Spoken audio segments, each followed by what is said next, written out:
പാലായിൽ നടക്കുന്ന ഡിവൈഎഫ്ഐ ജില്ലാ സമ്മേളനത്തോടനുബന്ധിച്ച് സാംസ്കാരിക സമ്മേളനം വ്യാഴാഴ്ച വൈകിട്ട് നടന്നു. സാംസ്കാരിക പ്രവർത്തകയും പുരോഗമന കലാസാഹിത്യ സംഘം സംസ്ഥാന കമ്മിറ്റി അംഗവുമായ ഗായത്രി വർഷ സമ്മേളനം ഉദ്ഘാടനം ചെയ്തു. ഈ ലോകം ഈ അടുത്ത നാളിൽ, ഈ നൂറ്റാണ്ടിൽ ഏറ്റവും ഭീകരമായ ഒരു അവസ്ഥയെ നേരിട്ടത് കോവിഡാണ്. ആമസോൺ കാടുകളിൽ പോലും മനുഷ്യരിലേക്ക് പടർന്നു കയറിയ ഒരു വൈറസ്. പട്ടിയും പൂച്ചയിലും പശുവിലോ കുരങ്ങനിലോ വേറെ ഒന്നിലും എത്തിയില്ലാതെ.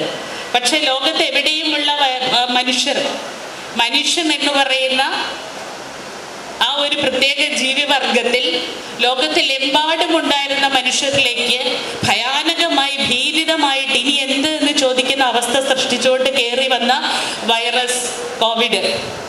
നമ്മളെല്ലാവരും, ലോകത്തെല്ലാവരും അതിൽ ഭയപ്പെട്ടിരുന്നു. ആ സമയത്ത് സമാധാനത്തോടെ, കുറച്ചെങ്കിലും ഒട്ടൊക്കെ ആശ്വാസത്തോടെ ആരെങ്കിലും ഒക്കെ ഉണ്ട് എൻ്റെ പരിസരത്ത് എന്നറിയുന്നത് ഡിവൈഎഫ്ഐയുടെ യൂണിറ്റ് സെക്രട്ടറിയുടെ നമ്പർ കൈവച്ചിരുന്നുകൊണ്ടിരുന്ന ആൾക്കാരാണ്. ഡിവൈഎഫ്ഐ ജില്ലാ പ്രസിഡന്റ് ബി മഹേഷ് ചന്ദ്രൻ അധ്യക്ഷനായിരുന്നു. CPM ജില്ലാ സെക്രട്ടേറിയറ്റ് അംഗം റെജി സക്കറിയ, MG സർവകലാശാല സിൻഡിക്കേറ്റ് അംഗം ജോജി അലക്സ് എന്നിവർ ചടങ്ങിൽ പങ്കെടുത്തു. ഡിവൈഎഫ്ഐ നേതാക്കളായ ചിന്ത ജെറോം, ഷിജു ഖാൻ, NR വിഷ്ണു എന്നിവർ സംസാരിച്ചു.